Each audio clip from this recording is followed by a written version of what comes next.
Essay Writing Guide. You can use this Word document to write an excellent essay from beginning to end, using a 10-step process. Most of the time, students or would-be essay writers are provided only with basic information about how to write, and most of that information concentrates on the details of formatting.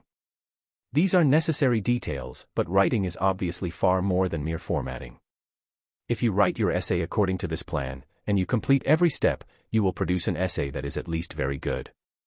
You will also learn exactly how to write an essay, which is something very valuable to learn.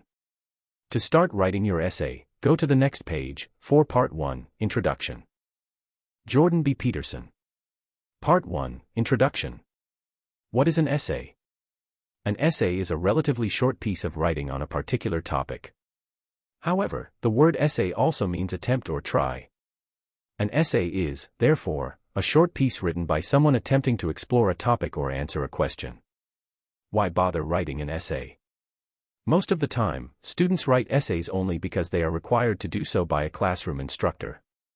Thus, students come to believe that essays are important primarily to demonstrate their knowledge to a teacher or professor. This is simply, and dangerously, wrong, even though such writing for demonstration may be practically necessary. The primary reason to write an essay is so that the writer can formulate and organize an informed, coherent, and sophisticated set of ideas about something important. Why is it important to bother with developing sophisticated ideas, in turn? It's because there is no difference between doing so and thinking, for starters. It is important to think because action based on thinking is likely to be far less painful and more productive than action based upon ignorance.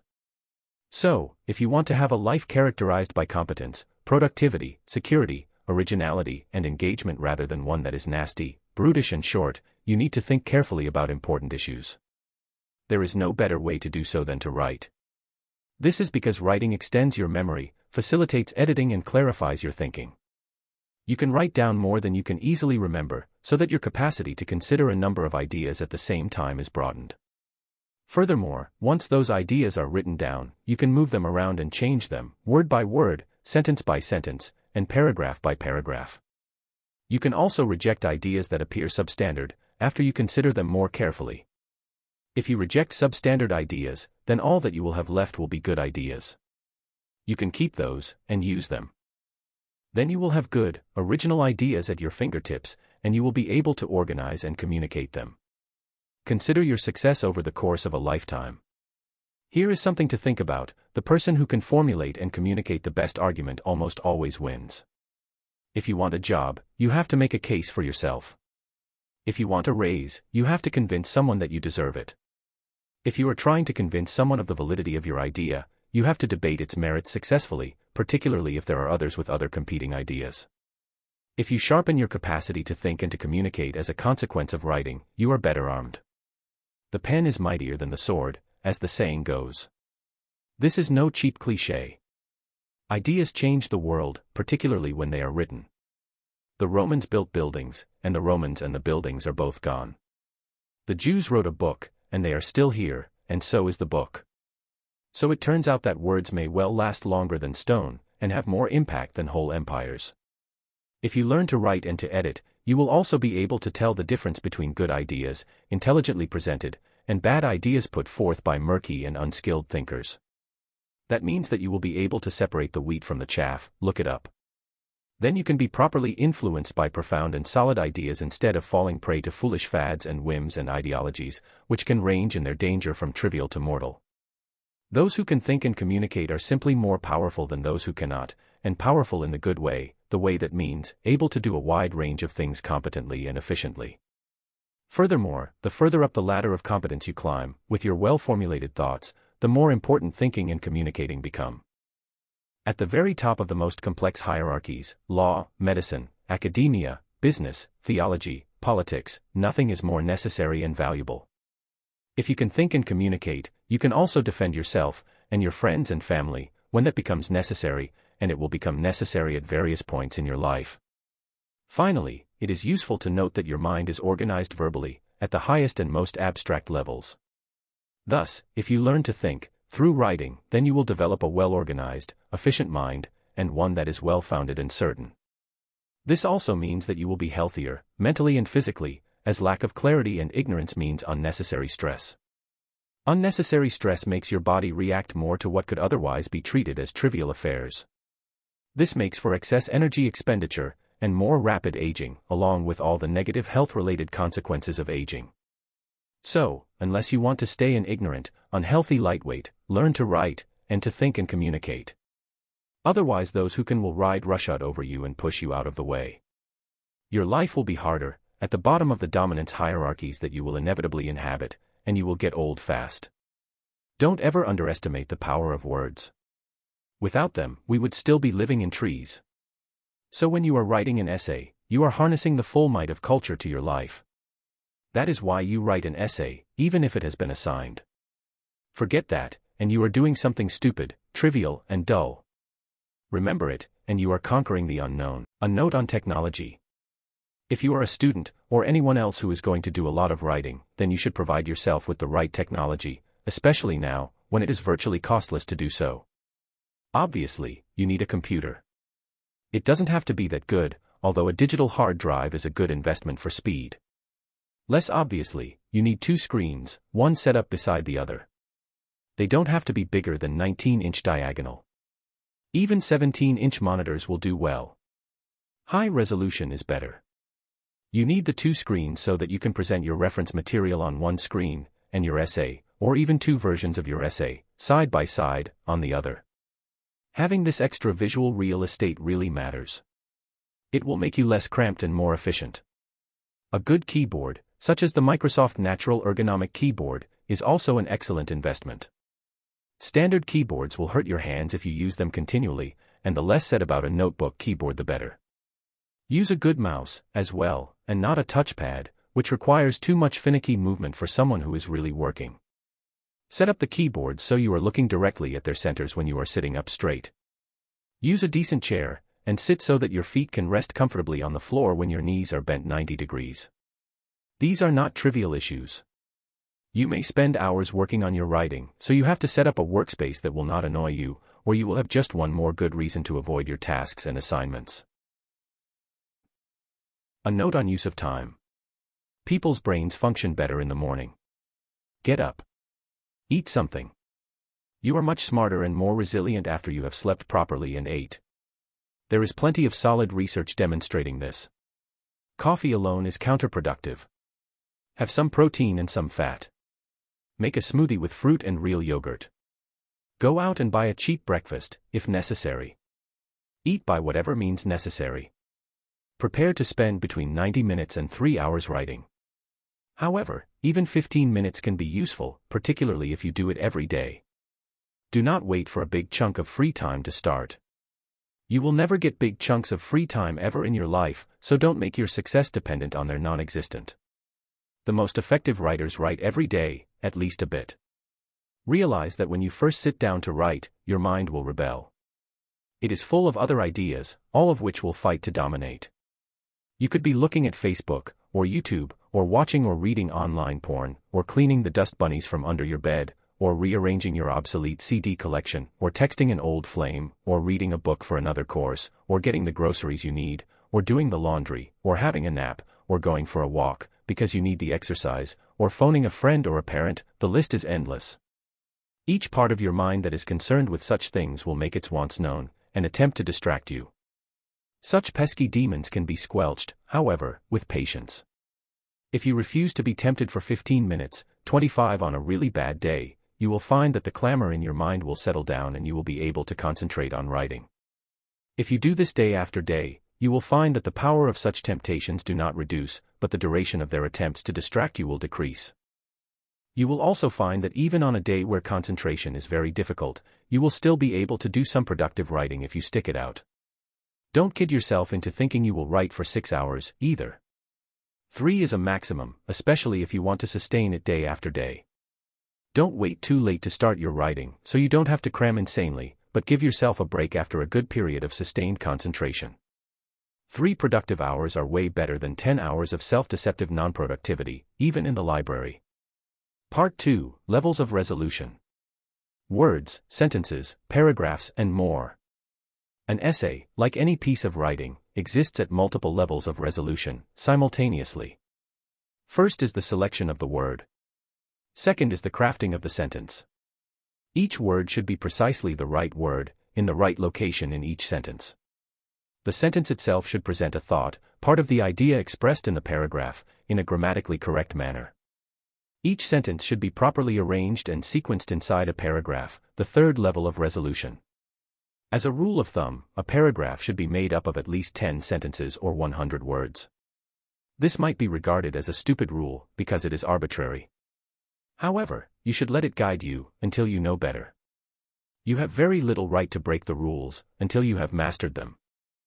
Here's a little story to illustrate that idea, taken in part from a document called the Codex Bezae. Christ is walking down the road on the Sabbath, when good Jews of that time were not supposed to work. In the ditch, he sees a shepherd, trying to rescue a sheep from a hole that it has fallen into. It is very hot and, clearly, the sheep will not be in very good shape if it spends a whole day in the desert sun. On the other hand, it is the Sabbath. Christ looks at the shepherd and says, "Man, if indeed thou knowest what thou doest, thou art blessed, but if thou knowest not, thou art cursed, and a transgressor of the law." Then he walks on down the road. The point is this: there is a rest day for a reason. Otherwise people would work all the time. Then they would be chronically unhappy and exhausted. They would compete each other to death. So if it's time for everybody to rest, then rest, and don't be breaking the rule. However, it is also not good to let a sheep die in the hot sun, when a few minutes of labor might save it. So, if you are respectful of the rule, and conscious of its importance, and realize that it serves as a bulwark against the chaos of the unknown, and you still decide to break it, carefully, because the particularities of the circumstances demand it, well, then, more power to you. If you are just a careless, ignorant, antisocial narcissist instead, however, then look out. You break a rule at your peril, whether you know it or not. Rules are there for a reason. You are only allowed to break them if you are a master. If you're not a master, don't confuse your ignorance with creativity or style. Writing that follows the rules is easier for readers, because they know roughly what to expect. So rules are conventions. Like all conventions, they are sometimes suboptimal. But not very often. So, to begin with, use the conventions. For example, aim to make your paragraphs about 10 sentences or 100 words long. A paragraph should present a single idea, using multiple sentences. If you can't think up 100 words to say about your idea, it's probably not a very good idea, or you need to think more about it. If your paragraph is rambling on for 300 words, or more, it's possible that it has more than one idea in it, and should be broken up. All of the paragraphs have to be arranged in a logical progression, from the beginning of the essay to the end. This is the fourth level of resolution. Perhaps the most important step in writing an essay is getting the paragraphs in proper order. Each of them is a stepping stone to your essay's final destination. The fifth level of resolution is the essay, as a whole. Every element of an essay can be correct, each word, sentence, and paragraph, even the paragraph order, and the essay can still fail, because it is just not interesting or important. It is very hard for competent but uninspired writers to understand this kind of failure, because a critic cannot merely point it out.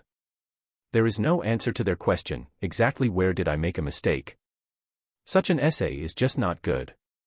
An essay without originality or creativity might fall into this category.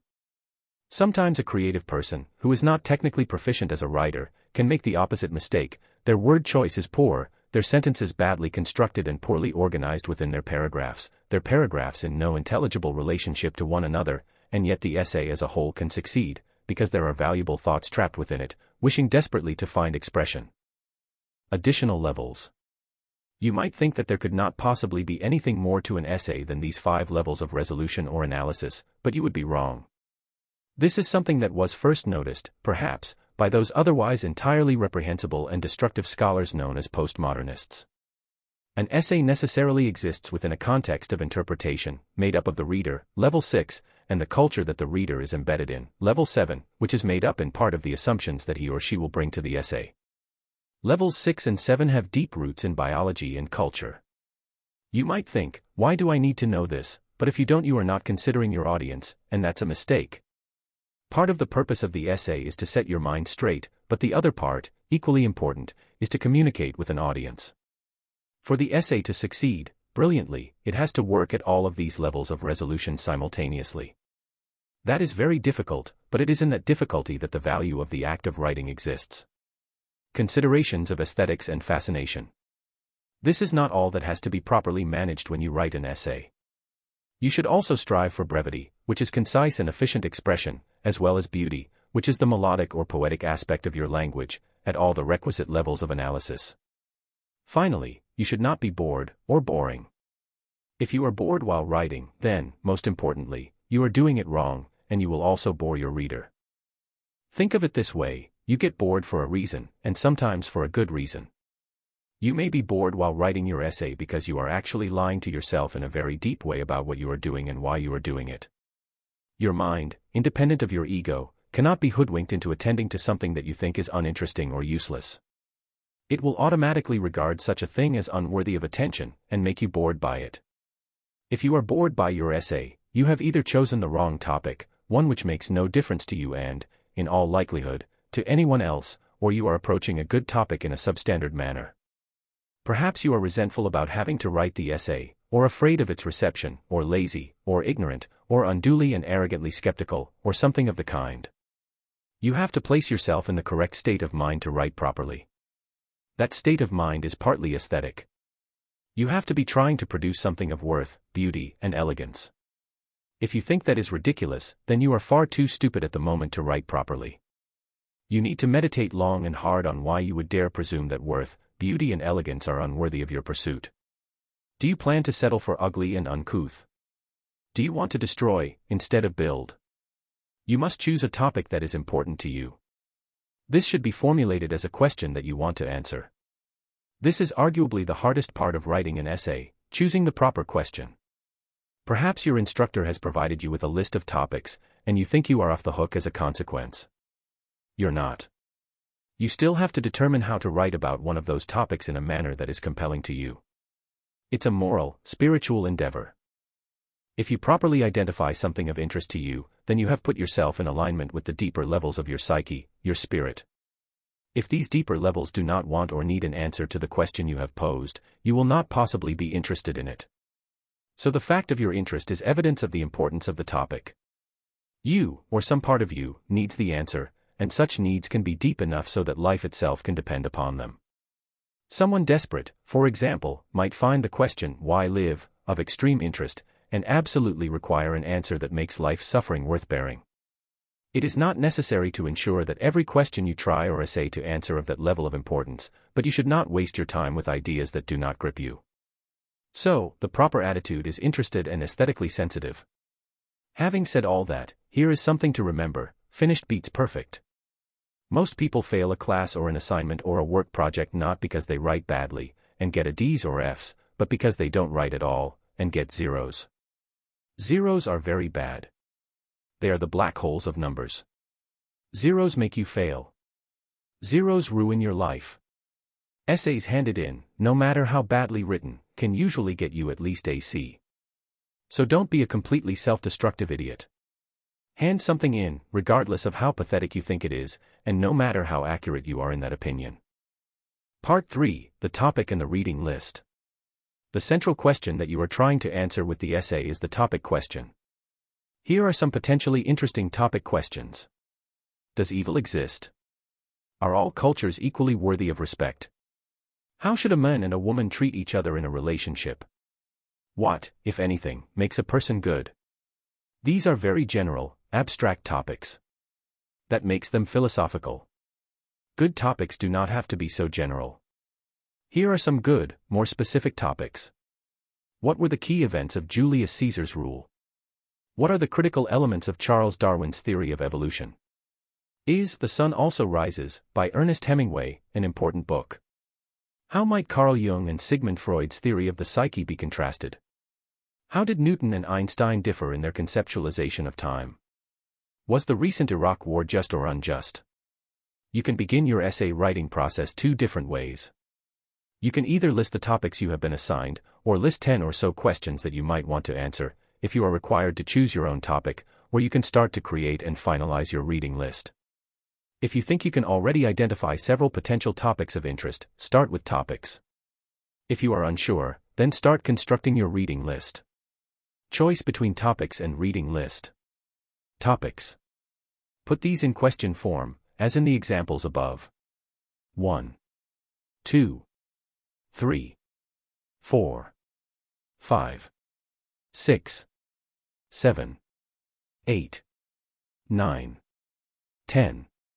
If you can't do this, then you have to do some more reading, which you will likely have to do to complete the essay anyway. There is, by the way, no such thing as reader's block.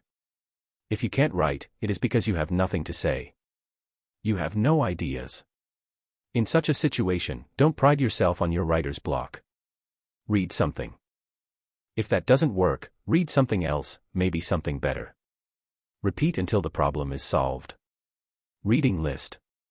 Indicate here what you have to or want to read. These should be books or articles, generally speaking.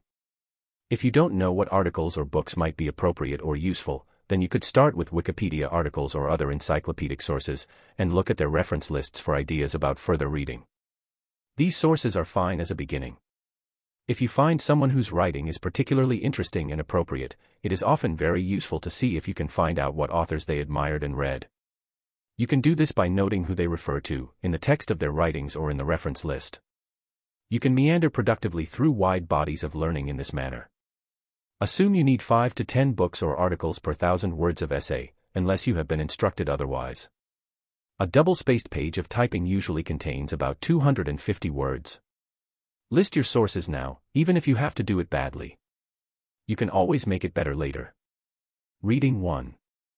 Notes. See next section for notes on notes. Reading 2. Notes. Reading 3. Notes. Reading 4. Notes. Reading 5. Notes. Reading 6. Notes. Reading 7. Notes. Reading 8. Notes. Reading 9. Notes. Reading 10. Repeat if necessary.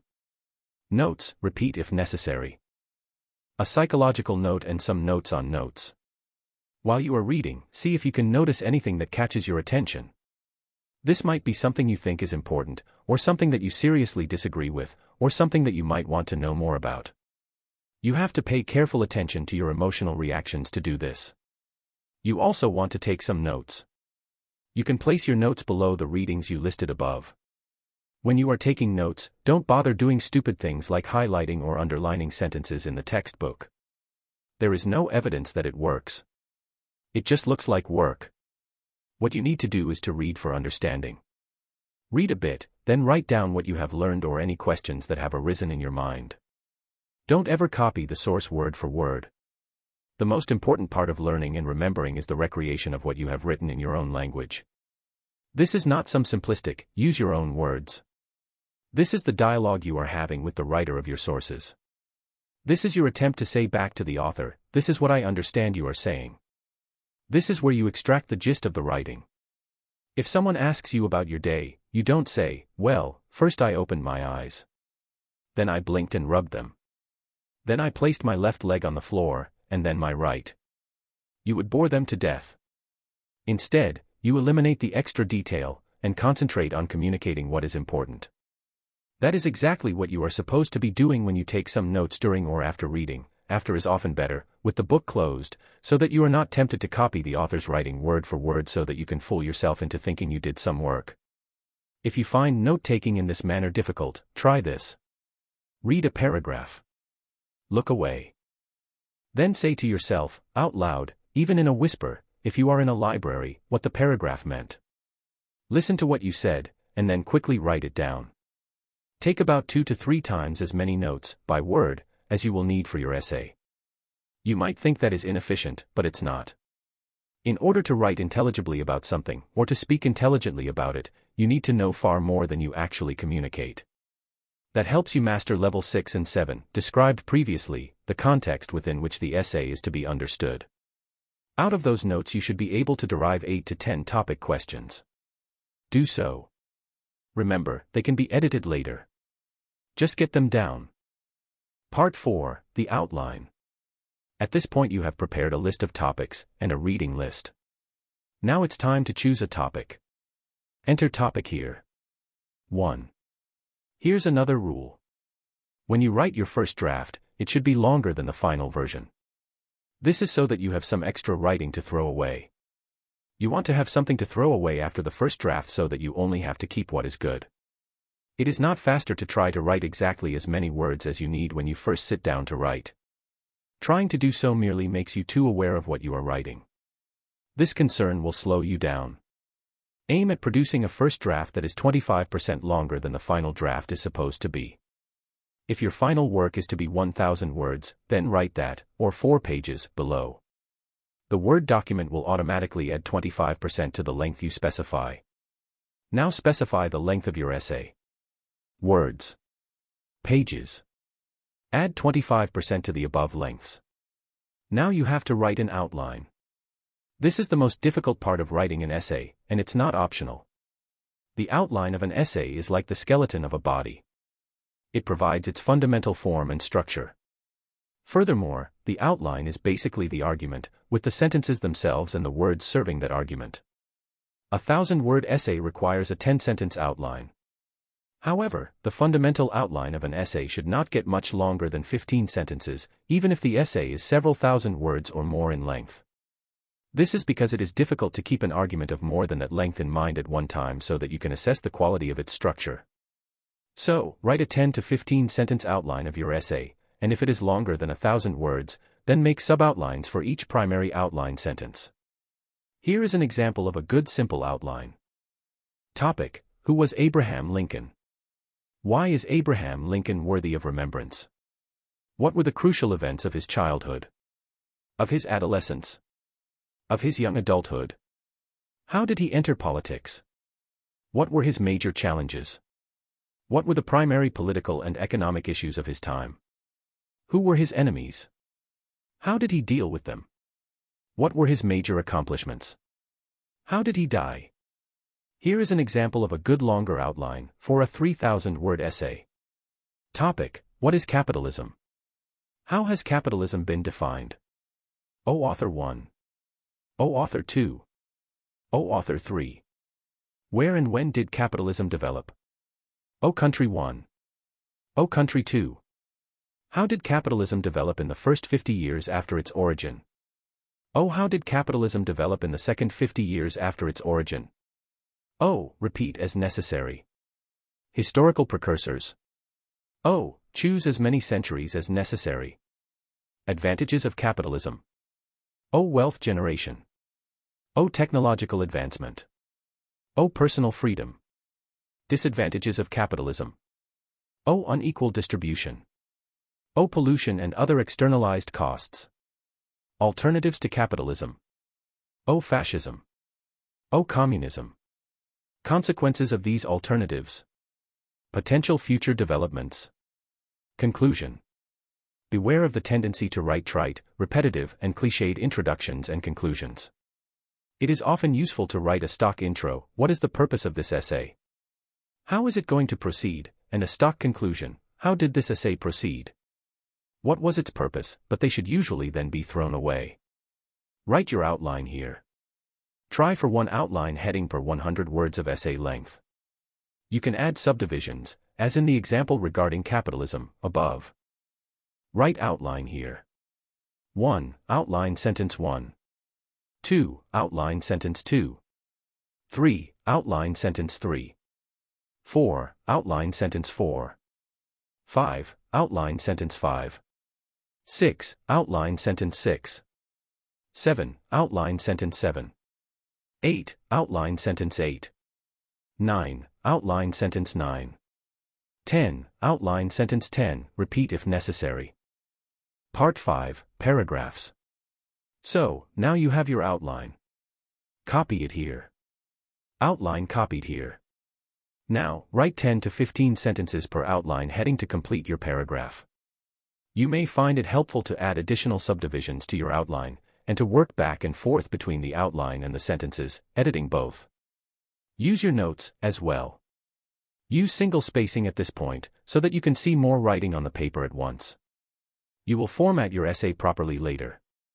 Don't worry too much about how well you are writing at this point. It is also best at this point not to worry too much about the niceties of sentence structure and grammar.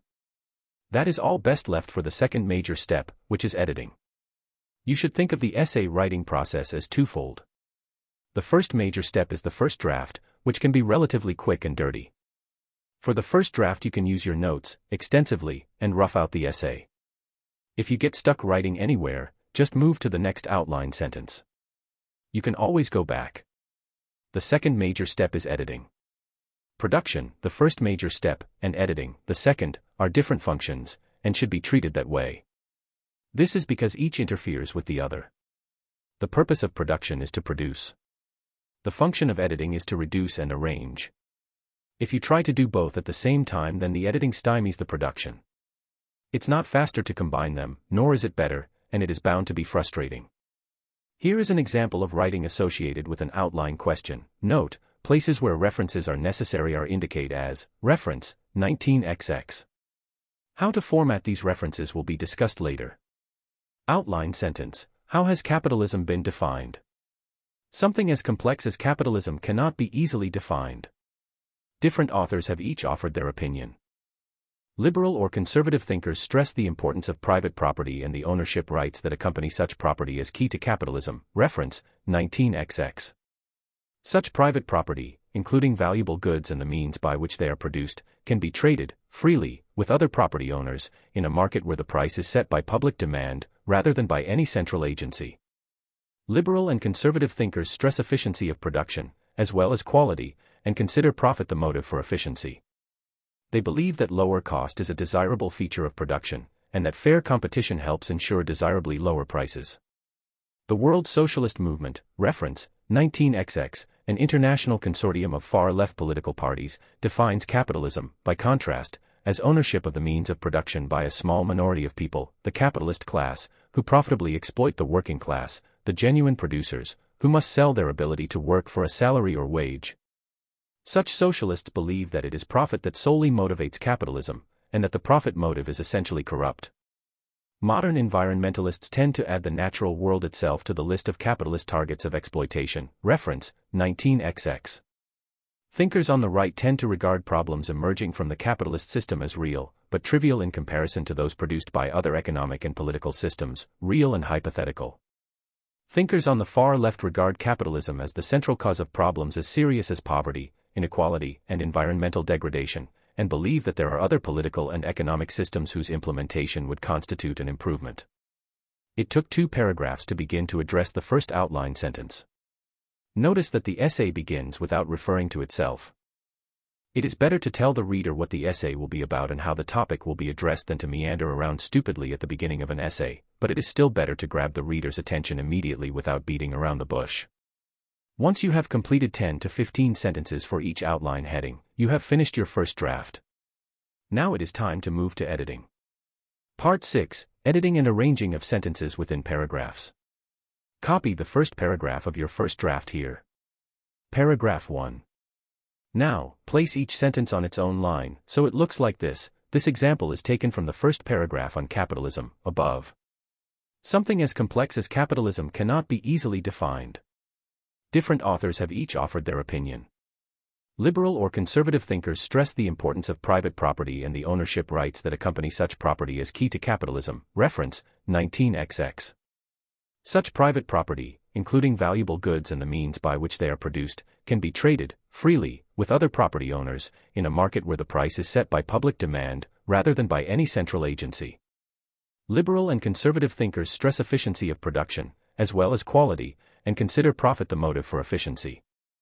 They believe that lower cost is a desirable feature of production, and that fair competition helps ensure desirably lower prices. Now, write another version of each sentence, under each sentence, like this. Liberal and conservative thinkers stress efficiency of production, as well as quality, and consider profit the motive for efficiency. Liberal and conservative thinkers alike stress the importance of quality and efficiency, and see them as properly rewarded by profit. In this example, the meaning of the sentence has been changed slightly during the rewrite. It may be that the second sentence flows better than the first, and is also more precise and meaningful. See if you can make each sentence you have written better, in a similar manner. Better would mean shorter and simpler, as all unnecessary words should be eliminated. There is almost nothing a novice writer can do that will improve his or her writing more rapidly than writing very short sentences. See if you can cut the length of each sentence by 15 to 25%. Remember, earlier, you tried to make your essay longer than necessary. Here you can start cleaning it up. Better would mean that each word is precisely and exactly the right word. Don't be tempted to use any word that you would be uncomfortable to use in spoken conversation. Often, new writers try to impress their readers with their vocabulary. This often backfires when words are used that are technically correct but whose connotation is not, or that are unsuitable within the context of the sentence, paragraph, or full essay. An expert writer will spot such flaws immediately, and see them for what they are, forms of camouflage and deception. Write clearly at a vocabulary level you have mastered, with maybe a bit of stretching, to produce improvement. Read each sentence aloud, and listen to how it sounds. If it's awkward, see if you can say it a different, better way. Listen to what you said, and then write it down. Rewrite each sentence. Once you have done this with all the sentences, read the old versions and the new versions, and replace the old with the new if the new is better. Then copy the new paragraph here. New paragraph 1. Repeat for each paragraph. New paragraph 2. New paragraph 3. New paragraph 4. New paragraph 5, etc. Now you are going to try to improve each of those paragraphs.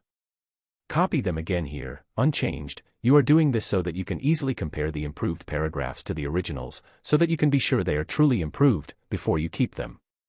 New paragraph 1, copy. New paragraph 2, copy.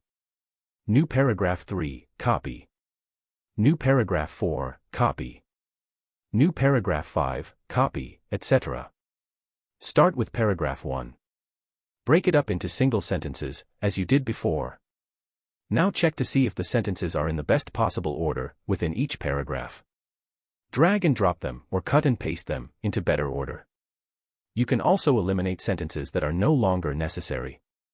When you are satisfied with the first paragraph, which means that the sentences are necessary, short and punchy, and in the correct order, then go ahead to the next paragraph and do the same thing.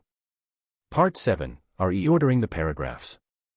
Now, copy all of the new, improved paragraphs that you have edited here. New improved paragraph 1. New improved paragraph 2. New improved paragraph 3. New improved paragraph 4. New improved paragraph 5, etc. Now you are going to try to improve the order of those new, improved paragraphs. Copy them here, again, unchanged. New improved paragraph 1, copy.